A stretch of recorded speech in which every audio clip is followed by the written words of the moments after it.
Hi, I'm Jason Hill. And I'm James Blackburn. And I'm Danny Linsky. And this is No Joke Survival. Preparations for the average family. It's such an apt name, No Joke, because that's all we do is try to joke around and have a good time. Yep. Yeah, we do have fun making this show and bringing the folks quality entertainment as well as information. It's amazing we get anything done. Right? Yeah. This week's episode, we're going to be talking about first aid and how important it is to have some sort of first aid in your home in case something happens. And you can't either get to medical attention or whatever the circumstance. And that's the thing, in a crisis situation, if there's, say, an earthquake and the roads are buckled or the lights are down, you might not physically be able to drive to a hospital. Or a flood situation. I mean, there's just so many different possibilities. And then if there's an extended crisis where, again, the shelves kind of get emptied and everyone's taking stuff, well, there'll be people that will be taking that first aid stuff as well because it makes a great barter item. Hey, I didn't get any of that food, but when you need to bandage something up, you're going to trade me that Twinkie for it. Exactly. Twinkie for bandages. That's, we should have a T-shirt that says that. Oh, yeah. So, yeah, and you know, with first aid, it's not just important in a crisis situation, but just having it around in general. If you're at your home and you get a cut while you're in the kitchen or something, you have that first aid right there nearby, clean it up, bandage it, you're good to go. Or even when you go mountain hiking, you know, you and I and Danny, we never leave home without first aid. I even got it in my truck right now, even just for going through the city. I always keep first aid with me. Yeah, it's just one of those kind of no-brainer things. You should always have some sort of Band-Aids, minimal, even a minimal amount, something to clean a wound so that you can avoid infection, and some way to bandage that wound so that it doesn't continue to get dirty. Well, and you also need to be aware of your own needs. If you are, say, a diabetic, you need to make sure that you have what you need. If you have a large family with different kinds of needs, your first aid kit should reflect that. And then having a number of first aid kits, you know, is what I was taught would always be a good idea. That way you can have the main first aid kit for emergencies, and then a couple smaller kind of essentials in the vehicle or as you go camping and backpacking in your bag, because you wouldn't necessarily want to carry a whole medical supply kit as I brought mine. Yes, that's quite the first aid kit. Thank you. Now this is a store-bought first aid kit, and these things are great, but they're not customized to an individual person, just like you were saying. Now Jason here, he probably has a little bit more items than the average person, being search and rescue and stuff. Yeah, and the idea, this is not a store-bought kit, but the idea and concept is to customize your own first aid kit with items that you will need for your family. Again, are you diabetic? Do you need candy bars, you know, or sugar? Do you have other medical needs that take specific first aid supplies, specific bandages? Maybe you need hypodermics, whatever. You need to have all that. And so if you get nothing else, get a little basic kit from the store so that you have something. But ideally, you will get a bigger kit and customize it and put all the items you really need in there. You know, and something that my folks used to always do, and you know, they still go to a bunch of yard sales or estate sales. You can pick up a lot of random stuff there. We have crutches because of that. We have a few different kinds of crutches. We have a stethoscope, you know, because of that. I say we, they do, and I borrow if I need, because they're close enough. But which goes to another point. If you are not prepared, know someone who is. Exactly. Which is why it's good that we know Jason. Right? As prepared as we are, coming to my house. He's more prepared. Yeah. So yeah, these first aid kits, they're just critical. You should have some over-the-counter type medicines and your prescription medicines. We're going to go over some of these things in the beginner's box later on. But the key thing is that you have to have something just in case you can't get out. You're relying on yourself to heal a wound or something, you know? And again, education, making sure that you know you don't ever want to end up giving yourself a disease because you don't know how to properly clean a wound. And when Yeah. we come back from the break, we're going to go into more depth about all this, and we're also going to do our beginner's box, which has lots of great items. Stick around. It's going to be a good show. Yeah, Oh, so we have, I believe that. you have a lot of good stuff.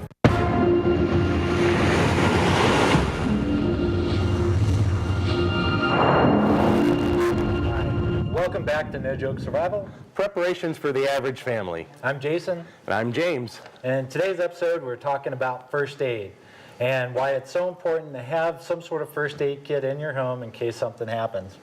And we have a guest speaker today. I do believe we do have a and guest speaker. So we should have Danny bring him in. So Danny! Danny! Esther! The guest! No, but seriously, it's getting towards that time of year. This is Dan and Draka, and I'm going to actually have to segue out here so we can work on our beginner's box. So Cool. I will be back. Thank you, Danny. You're welcome. Dan, welcome. How's it going? Thanks for having us on your show. And I think it's the other way around. it's your show now. We're not in charge. You We're in are. trouble. We do that to all the guests. So tell us a little bit about yourself real quick. Well, I'm a member of C.E.R.T Search and Rescue with Jason. I've been doing that for about 3 years. I'm also involved in a program called Civil Air Patrol, where it's a youth organization where it's associated with the Air Force, and we do wilderness search and rescue and aerospace education, a couple other good things. And I've been involved in search and rescue and emergency medicine for about 5 or 6 years now, and currently a licensed EMT, and I'm working on my nursing license. Fantastic. Very cool. And take a breath. Mouthful. But it's good to know that we're here with somebody who knows what they're talking about, you know? Yeah, we could have used you on the last episode. We were kind of What'd you do to yourself in the last not episode? quite as safe as we should have been with some potato peelers. Yes, it was quite dangerous. We almost lost an eye. How does one lose an eye with a potato peeler? You'll have to tune back later. That's for the right. So we're talking about why it's so important to have first aid items in your home. And so maybe you could give us kind of a brief overview of what are the most important items to have for basic first aid. Well, really, the most important thing to have for basic first aid is knowledge. There's a limit to what gear you need for first aid. You need gauze of various sorts. You need some sort of disinfectant. But even if you don't have those things, you can use a T-shirt to stop bleeding. You can use soap and water as a disinfectant if you have nothing else. So the most important thing is to get the right training, understand what you're doing and why you're doing it, so everything else sort of follows from there. And that's a good point, and I think it'll come up later in the beginner's box, but a book on first aid. In today's world, we rely so much on the internet Right. and technology. However, when that crisis hits, we don't know if we're going to have internet, Right. and you don't want to rely on that. So you have to have a book of first aid, basic Exactly. first aid, because you don't also want to just rely on your memory, and you don't want to kind of self-diagnose. You're already stressed out. It's already a bad situation. Right. If someone were to get hurt badly, you're not in that normal frame of mind. Exactly. So having something else to reference is really important. Yeah, I agree too. And at home myself, I have 2 or 3 books, and sometimes when you're at a thrift store, if you go through their books, you'll find some really good first aid ones there. And I found one that's very complete, goes through everything from bee stings to literally making a splint for somebody. It's really, you're right, the books are absolutely great thing to have, especially if the internet goes down. Yeah. And there's also like a number of courses that are free, right? Well, maybe not a free course, but you can find relatively inexpensive courses on basic first aid and that sort of thing. And then beyond that, if someone had an interest in sort of advanced level first aid, one thing you might look into is the certified first responder license, where it's not quite an EMT class, but it goes into much more advanced medicine than your average first aid class. But like your CPR classes, I mean, those are frequent. I see them advertised all the time. The local colleges have a number of different varying degrees of first aid, basic intro. Right. So it's something that you can educate yourself on, which is always important. And then, of course, we're saying don't rely on the internet, but, before the disaster takes place, to educate yourself, the internet is a great tool. You can find all sorts of information on there. Yeah, I was looking at practicing with some sutures, and there's videos like with a banana or like You can find video on anything on the internet. Pretty much, yeah. But I thought that would be fun to practice my sutures. Yeah. That is a good idea. I never actually thought about that before. Yeah, I was thinking you were going to like cut yourself and then repair it. Not that way. But, so a banana makes a lot more sense. Yeah, because I guess it has a similar texture to skin or something. Right. So some other items that are going to be important are going to be some sort of meds. Right. Basically, you need to start with any prescription drug you take on a regular basis, because when whatever happens, likely you're not going to be able to restock on your prescription meds. So you need to have more than you would usually keep on hand in case you can't restock. And after that, some basic over-the-counter stuff, painkillers like Tylenol or ibuprofen. People with allergies might want to People with stock up on allergies, allergy medicine. again, anything that you use on a regular basis, you're going to want plenty of. Cold medicine, cough drops, etc. And then the other thing, if you can get your family physician or someone else to prescribe it for you, keeping some antibiotics on hand would not be a bad idea. Yeah, and even on top of that, some of the not so glamorous medicines like anti-diarrheal. Right. I mean, it's really critical because if you have diarrhea, you're losing a lot of fluids. Right. Yep, you get really dehydrated. That goes into your stock of water, trying to replenish them, and Of course. so it'll run down your body pretty quick. All those types of things you should think about ahead of time and have those in place. Right. Yeah. And so there are a variety of over-the-counter medications that you can keep in your first aid as well, right? Right. Basically, anything you would keep in your medicine cabinet at home, anything you use on a fairly regular basis, you should have duplicates of in your first aid kit. So if your medicine cabinet stock runs out, you can't resupply for whatever reason, you still have enough to take care of yourself. Right. And another avenue, and we're going to touch on this in a future episode, is herbal medicines. There are a number of people that like to use tinctures or natural herbs for healing. And again, it's just a matter of doing the research, because there's so much information out there and there's so many different things. You could probably be growing some of your own herbs or plants that you could use in an emergency situation. Very true. Honestly, I can't really speak to that because I've never really done the research on herbal medicines, but it's a viable resource if you do the research. Yeah. And what about surgical equipment for first aid? Is that another good thing that you should have with you? I mean, obviously, Well, you're not my take on surgical equipment is you shouldn't have it if you don't know how to use it. And I'm not trained in any kind of surgical procedures, so in my first aid kit I don't have any of that stuff because I don't know what I'm doing with it. And honestly, you can do more harm than good with that sort of thing if you don't really know what you're doing. And speaking of which, we have some of those items in our beginner's box, so let's bring in Danny. Danny! Hello, Matt.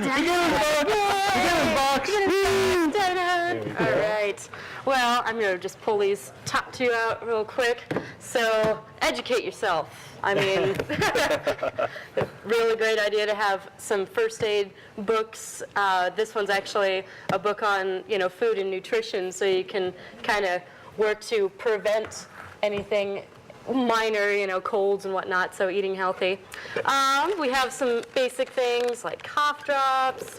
There's hydrogen peroxide, which, no one should ever be without. Dan, On that note, hydrogen peroxide is not really my go-to for a disinfectant because it's not as effective as something like isopropyl alcohol, and it also, the way it works is the way it interacts with your cells, it can actually cause tissue damage when you pour it on a wound. So it's not going to encourage healing as well as a different disinfectant like alcohol.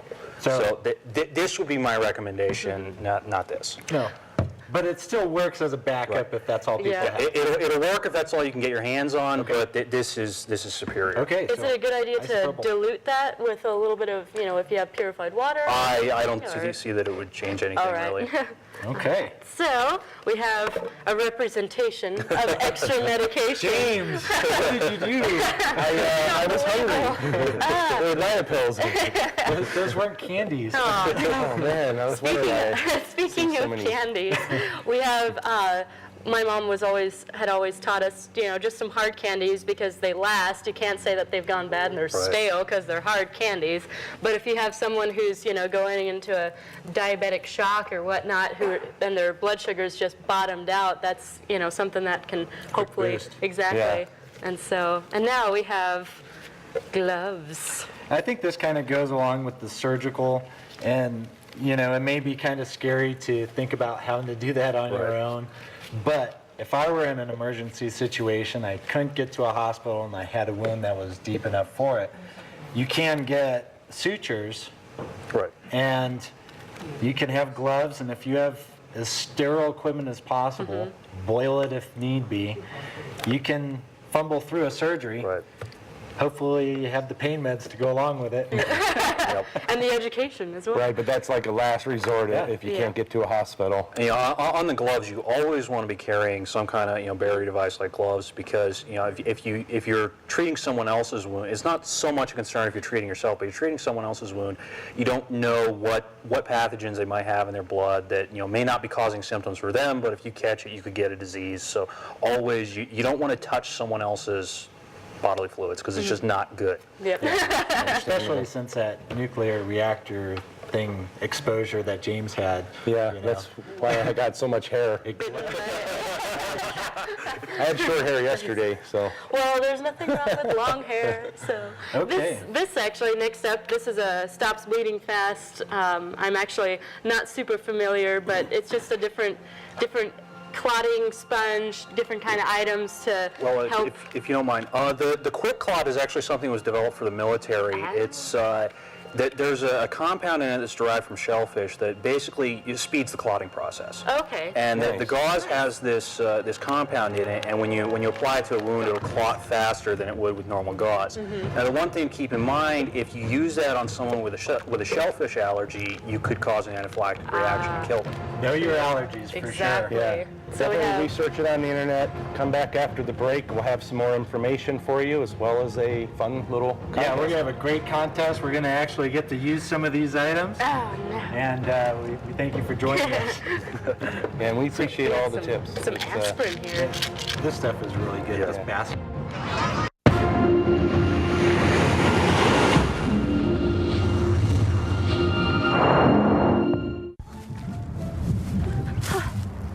I twisted my ankle. What am I to do? Danny. When I told you to enjoy the outdoors, I didn't mean to roll down a hill. Well, I used to roll down in the grass all the time. I thought it was okay. Okay, well, Luckily, we have a plan B. Okay. you can't walk, so we're going to make a quick improvised litter and carry you off in it. What's a litter? Litter. A stretcher, Oh. the technical term is a litter. All right. You're not supposed to litter in the forest, so. So we are gonna take these jackets and we're gonna feed them onto these branches and make something to carry you out on. Sounds good. Alrighty. I'm in quite a lot of pain. I fell over. Yeah, you sound like you're in shock. Yes. I hope you hurry. I am seriously injured here. I have lots of things wrong with me right now. So. You have no idea. I mean, I might have a cough too. I fell over, rolling down the hill.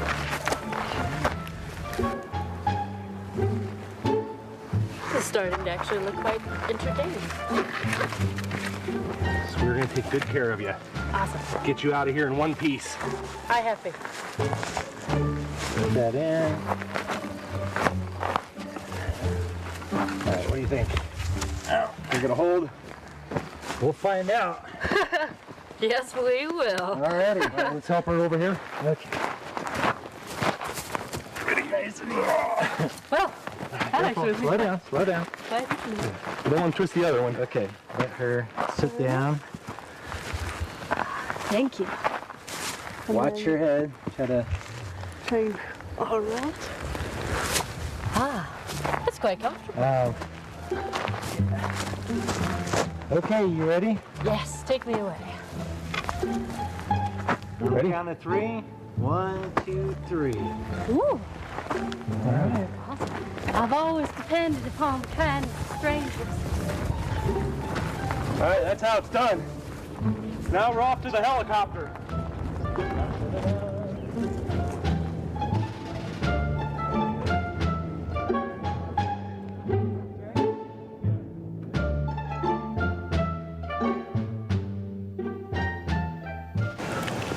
Hi, and welcome back to No Joke Survival. Preparations for the average family. I'm Jason, And I'm James. And I'm Danny. and that video is hilarious.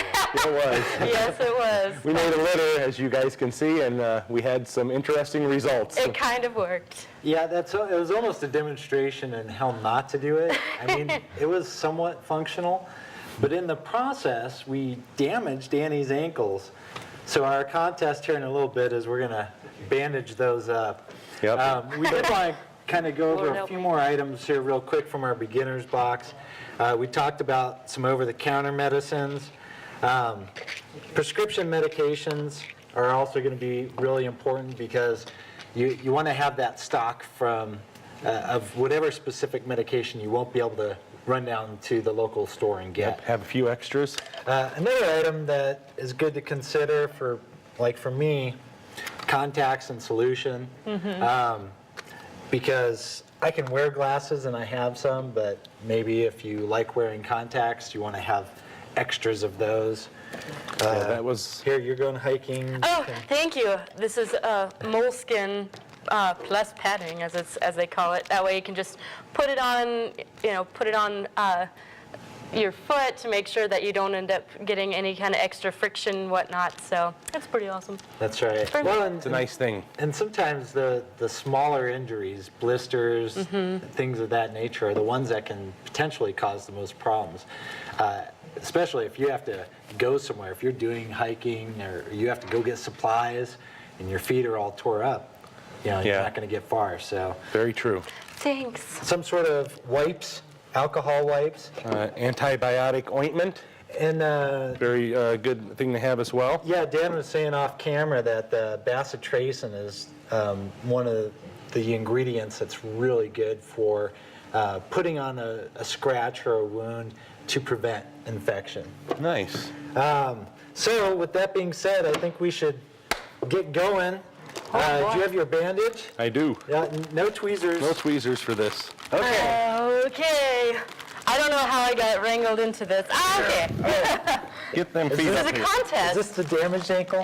Well, they're both damaged. You see both my ankles dragging on that, so, but, dun-dun-dun. So we're just going to try to bandage the ankle, and I don't know how we're going to judge it. You can judge which one feels better when we're done. Sounds good. Not too tight, not too loose. And go. Oh! Ah! Don't damage me further. Dun, dun, dun, dun, dun. Let's see. Maybe around this way. As I slowly manipulate her foot. Ah, I hurt so bad. All right. This will be the best Holy video cow, ever. he's so much further. I'm already feeling a lot of comfort on this side. But, oh, But that's too much on the there's- foot there. Sorry. trying to keep your your ankles hurt, not your foot. see, he's trying to keep my foot flat so I can actually use it. So. Not me. Well, You're not tickling a show You're not tickling a Oh my goodness! That's part of the injury. Look how, Apparently, stiff her ankles are. tickling, I guess, is a pain response, somebody told me. But Injure anywho, yourself more. that's it for today. Hopefully, oh wow, you win. Come Pretty back awesome. next week, and also go to our Facebook page at Facebook/NoJokeSurvival or NoJokeSurvival.com for updates and videos, highlights, behind-the-scenes footage. Yeah, it is quite entertaining for the behind the scenes. The Facebook page, you can also ask us all kinds of questions. Our website will have any kind of more descriptions on the items that we use. No, test of strength and will. And then you'll be able to know how I'm doing. And some of these other ones right here, we have things falling on the ground. Oh, I think I may have wet myself a little bit. If you're up on a mountain, you may want to go down into a valley, or observe the area. Some lime. Oh my God, what is that? What is that, dude?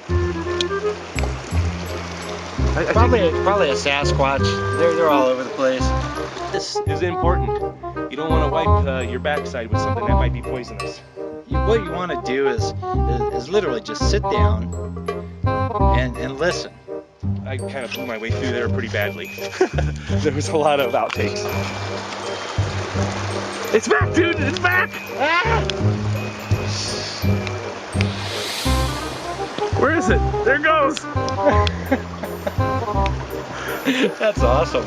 You never know what you're going to find in the wild. I love it. Or some sort of area where you're going to find people and be rescued.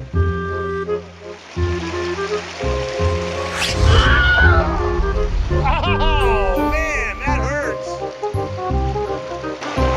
And now for a blooper. Blur in the background. I literally got ants in my pants. While I was talking, I could feel them crawling down my butt crack.